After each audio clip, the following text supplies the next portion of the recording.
So today I am going to the very famous, beautiful, and haunted Waverly Mansion.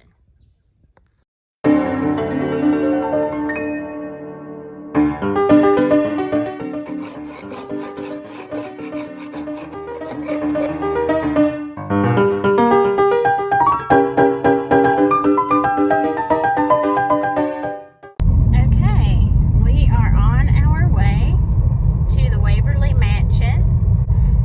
Supposedly, the Waverly is one of the most haunted houses in Mississippi. This is really quite remote. I don't think I'd like to be out here at night. And I see it. You cannot miss the top of this house. It is so gorgeous. Can you see it from here? Oh my gosh. So excited. All right. Oh, wow. Okay. It's so pretty. Obviously, in the process of being restored, it looks like there is a lot of work going on in here. So excited. It definitely has a vibe already. Okay. 250 years old at least. This is one of the oldest and largest magnolia trees in Mississippi. Wow. 250 years, gosh. Yes, man. It's always been a good climbing tree. Yeah, I don't think I'd want to climb it. Oh man, that's beautiful. It'll bloom beautifully in May and June. Yeah. Take to at least the end of this year and probably sometime the next year when they're finished with it. Oh, wow. It is magnificent. This bracework is only temporary. It is to support a scaffold up there. Oh, okay. Scaffold is 7 feet below the ceiling, and the ceiling looks like this. Oh my gosh. Do y'all still have the medallion that... It's still there, yes ma'am. Indeed, the cracks are gone from it. Wow. That must be massive. They've repaired the plaster up there already. They need to paint, but they can't paint until they introduce the modern heat and air. Yeah. Otherwise, there could be mildew spots that develop in paint. Okay, now how many square feet did you say it was? 8,200 square foot. Okay. The third story is an attic space. They gave the attic 4 doors, but only for appearance. And the tip top is the cupola with the 16 big windows. Open the windows in the cupola, and the windows downstairs, continuous airflow. Oh, That's great. nice, especially in Mississippi. Come wintertime, though, it is a problem. The warm air rises. Now, Stevenson, the new owner, he is going to bring in modern heat and air, and the HVAC people he's consulted with assure him they can heat this hall. Really? Yeah, that's going to be a job. Yes, ma'am. Colonel George Hampton Young. Okay. He was a very successful lawyer. The colonel part was really honorary. And he was very successful in his law practice. 1830s, he bought 50,000 acres of land in northern Mississippi.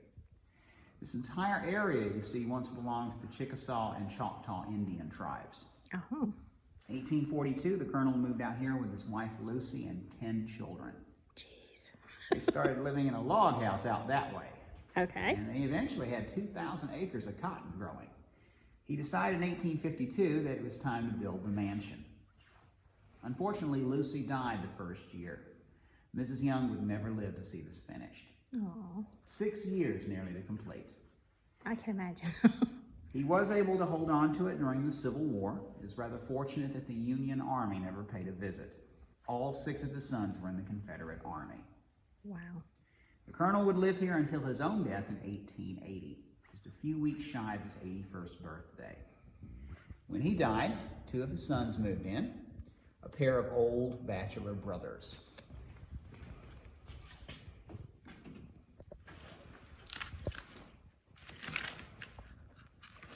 George Valerius and William. Their friends called them Val and Captain Billy. Now, Val was actually quite famous for holding fox hunting tournaments out here. Almost every outdoor photo I've ever seen of him has a few dogs with him. He kept 50 of them in a kennel out there. Thing was, there were no foxes to hunt, so he had to import them from New England. Wow. Farm-raised red fox. Here's a picture of Val, a little bit younger in life, about 28, 29. Even then, he was balding. So there were no foxes to hunt? They had been hunted to extinction in this area. Oh, okay. That makes more sense. Of course, they had a notorious habit for raiding chicken coops and such things, and that's why they were eliminated, along with the local wolves and everything else. But at any rate, 1893, 23 states sent their representatives to Waverly, and here they founded the National Fox Hunters Association. The younger brother, Captain Billy, was more into gambling and drinking. He loved to have poker parties in the hall with his friends. Cockfights in the front yard on Saturdays. He was always good for placing a wager. When the brothers died, no one else in the family wanted to live here. Captain Billy, the last brother, died in 1913. And when that happened, the mansion became vacant for nearly 50 years. Colonel had a lot of grandchildren, but when Uncle died, about all they wanted to do was take out furniture. Of course. That's what kids do. They left 3 mirrors and 5 chandeliers. Everything else was taken. In the 1930s, children had broke into this house. Once these doors were picked open, this became a hangout spot for young people. High school boys used to bring girlfriends out on dates. College boys from MSU had fraternity initiations. Thousands of names and initials were carved into these plastered walls. Jeez. Until Robert and Donna Snow moved in 1962. They were from Philadelphia, Mississippi. Traveling salesman one day walked into their antique shop and told them about this beautiful house in the woods. He became so curious that he simply took the next Monday off work. It was a 90-mile drive getting up here. By then, trees were growing through the front porch. Vines were hanging from the roof. Mr. Snow told me how they climbed through the wreckage of the porch and pushed open the front door and pulled Miss Donna in after him. One look at these balconies and staircases, he said he had to buy the place. In the spring of 1962, he bought the mansion and 40 acres of land. Any glass like this. This is... If you go to Columbus, there is a house there called Arrowton. And on one door entry, they have red glass, on another, blue glass. Wow. Whereas these, though, are framed in wooden frames that look like lyres. Yes. From the Greek harp.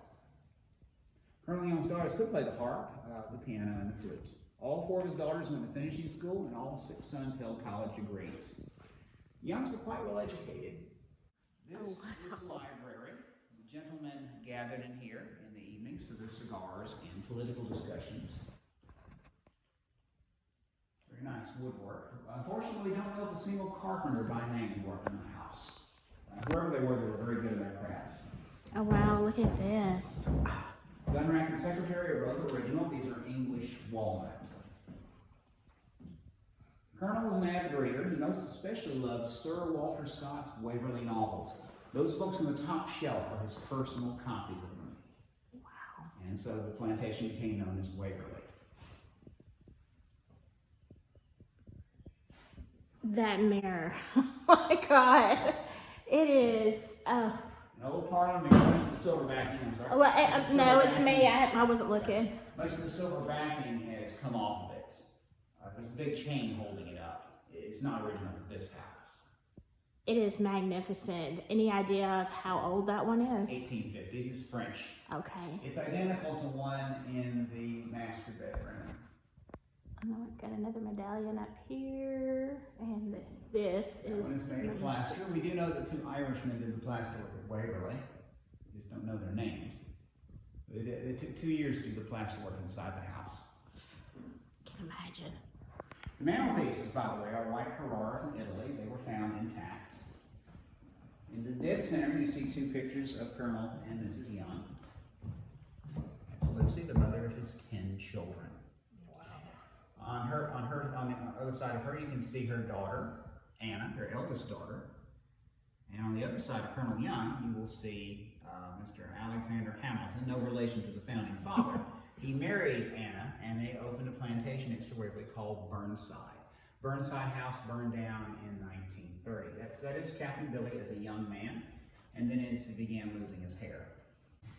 Oh, no, so who is this guy? Alexander Hamilton his father and grandfather immigrated from Scotland from a community called Burnside.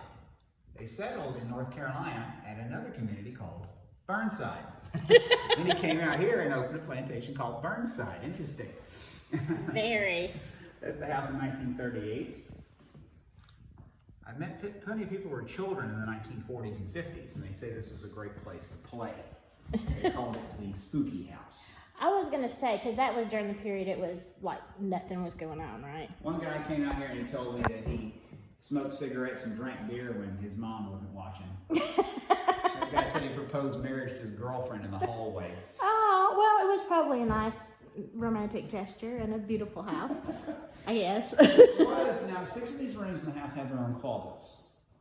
And this was originally wall-to-wall bookshelves. It was the old book closet. Snow came in and turned it into a bathroom. In turn, Stevenson is going to turn this into a wine closet. Yeah. The dining room. Oh, the dining room. Yes, and each room has kind of a rather unique, different style to its woodwork. Now, the kitchen, of course, was 20 yards further from the mansion. In the 1930s, it burned to the ground. At that time, Colonel Young's grandchildren built an annex kitchen behind the old servant hall. This was how the old cook and the butler entered the house. Oh, right through here. In the 1930s, and that's from the 1930s pretty much till after Mr. Snow's death. Then Stevenson bought the property and he removed the kitchen. Prepared here, then you can see more of the lath work and mud and horsehair and the white lime plaster. Wow. One of his cousins settled down in Alabama. The famous sport worker is named after that one. Oh. And here's another one of these huge like just to kind of get a on video like how big it actually is. It's silver backing is certainly better than the last room. There's a lot of dust on these things. Wow. I'm gonna get like a couple hours in the afternoon on Friday to clean up before I go home. Because Mr. Charlie knocked down a lot of trees out there, and with burning those, he's going to build a barn out there for his horses.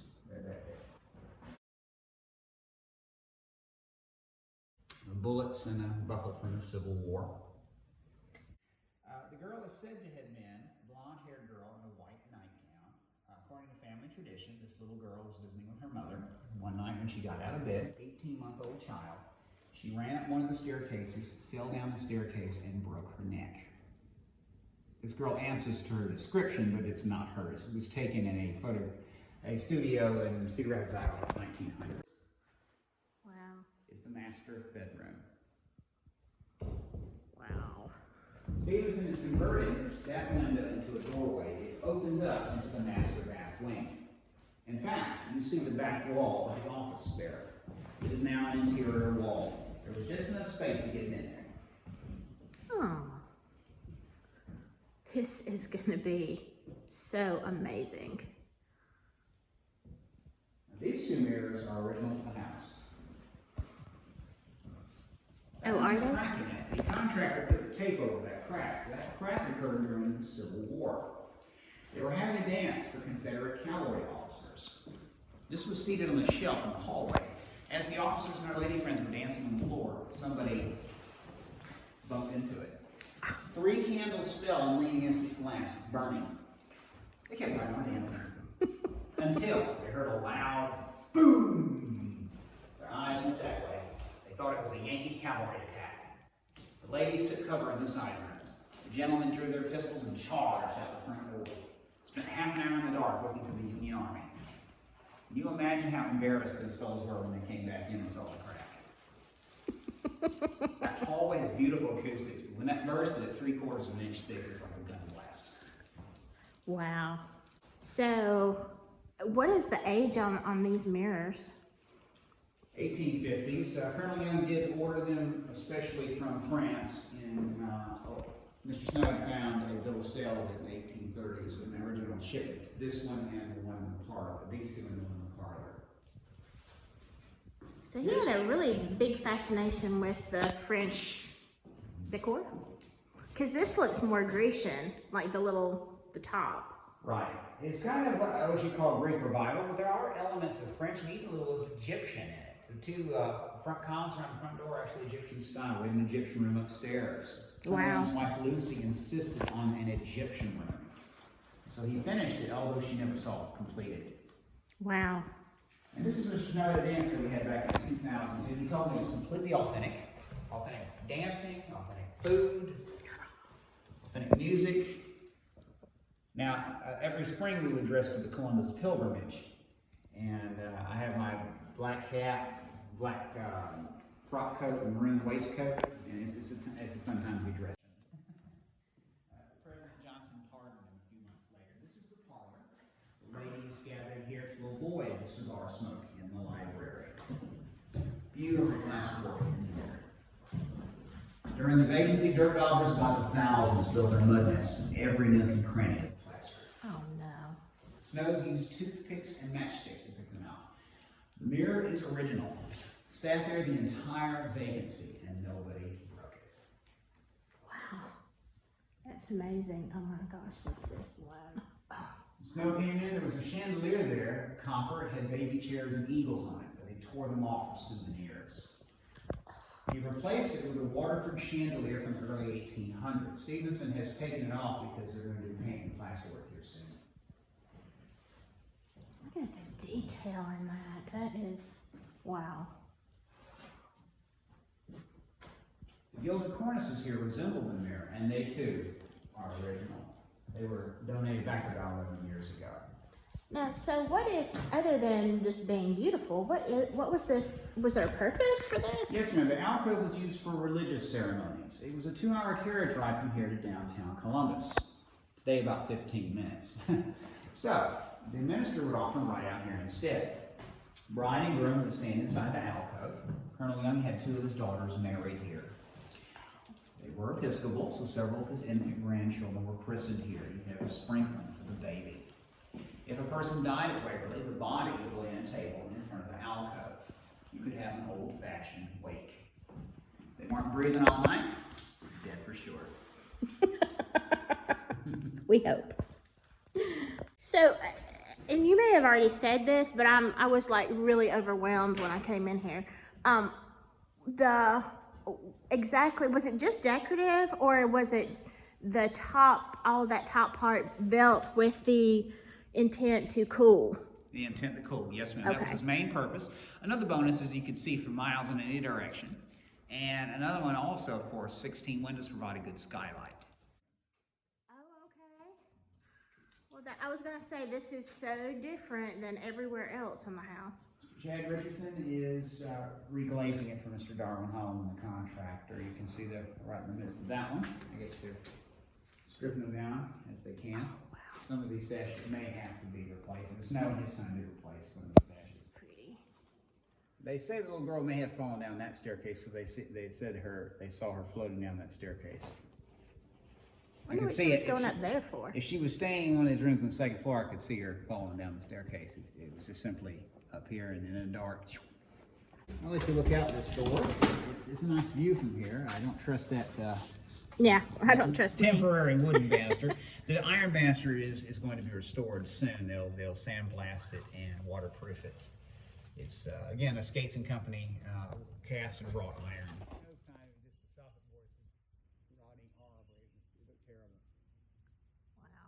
Wow. So what would be, and again, this is, you know, stuff you read on the internet, who knows. I read or video something about a horseman, that people have seen a horseman dressed in black. Who would that be? Well, according to college students, this was when the house was vacant. They saw a man on a dark horse galloping down the old dirt road. Now, they don't know whether this was like from the war or something, a frantic messenger, perhaps maybe someone on a desperate errand. We don't know. One morning, I was sitting out here reading a book and waiting for tourists to come in, and all of a sudden I see this man riding on a horse down the road, and I'm going like, but he's not galloping. So I look at him, he says, I just see it's that gentleman down the road. He had a tan horse for a time, and he rode him. He's just walking him. He didn't usually ride him in this direction. Okay. I had one tour guide says she saw Miss Donna's ghost walking through the hallway. Really? She walked out of the master bedroom, she said, because she loved that half-teaster bed that wasn't the master bedroom, and supposedly walked through the wall toward the front porch. Well, on a side note, Jimmy said in the 13 years that he has been at the Waverly working, he has never seen, heard anything strange in spite of all of the many reports. But he is a wonderful guide, and I hope if you ever get to go to the Waverly that you will get Jimmy, because he had a lot of interesting things to say that I did not even put on here. There was just too much. Well, there was our tour. Absolutely amazing and not what I expected. I'm going to be going back when the renovation is complete, and then I will give you a full history of all the hauntings. And so, see you then.